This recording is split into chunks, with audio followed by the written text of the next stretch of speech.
The Haksar Paper that you refer to, it's a declassified document that P.N. Haksar, who was secretary to Prime Minister Indira Gandhi at that time, one of the most influential figures, political figures, a bureaucrat. He was, of course, a former bureaucrat. He's an IFS officer who was later in the service of the government.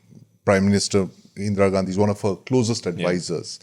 And he actually came up with this paper in 1968 where he writes in such utter clarity what India needs to do in response to China's atomic tests. Now, I mean, there have been a series of events that took place from 1964 onwards, which is when China tests at Lopnor for the first time. Then it starts test firing the means to deliver the bomb in the late 60s, in 67 and all. They start testing intermediate range ballistic missiles, and then they go on to ICBM capability. Their arsenal is expanding at an alarming rate. Now, while that arsenal might have been not so much of a direct threat to the United States, it was to parts of the then Soviet Union, but India was in the firing line.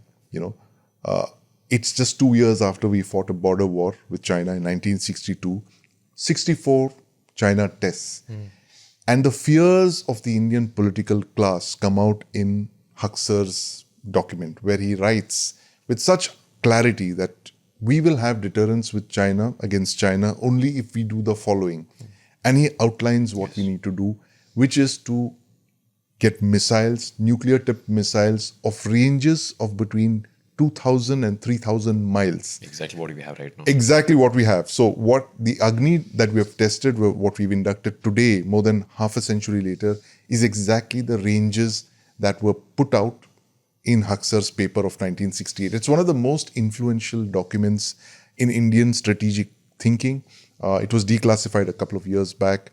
It is in Vivek Praladan's book, The Nation Declassified, a book which came out about 8 years back. It's a very good book. For those of you who want to further reading on this, you should read that book by Vivek. Now, in this, he outlines what all we need, apart from the nuclear weapons, the means of delivery, which is long-range missiles, intermediate-range ballistic missiles, and very interestingly, nuclear-powered submarines. Yes. So, in a sense, he's outlined the entire triad that we have today. And these things actually take a long time to put together. They are not something that you can go and buy off a shelf. You could, in theory, but no country will sell them Pakistan to you. Well, Pakistan did that. But the thing is that what was articulated back then, see, the nuclear weapons, India's nuclear weapons program begins somewhere in the 50s when we start getting our nuclear reactors. Yeah. And there's that big question where India looks around and sees the countries of the world going in for nuclear weapons, one after the other. So you have 1945, of course, the United States, Hiroshima, Nagasaki, they use it for conflict termination in Japan. Then you have very rapidly the Soviet Union, just 4 years later, testing its nuclear weapons, and then the Soviets go on to test a hydrogen bomb, and then quickly followed by the UK, and then France, and finally, it's China that's the last country to enter this exclusive club in 1964. Now, India is in a bit of a quandary. We are this, the Gandhian way of life and, all of that, peace and non-violence and all. And we are confronted with the most terrible weapons ever devised, which are city killers, right? Which can wipe out entire cities.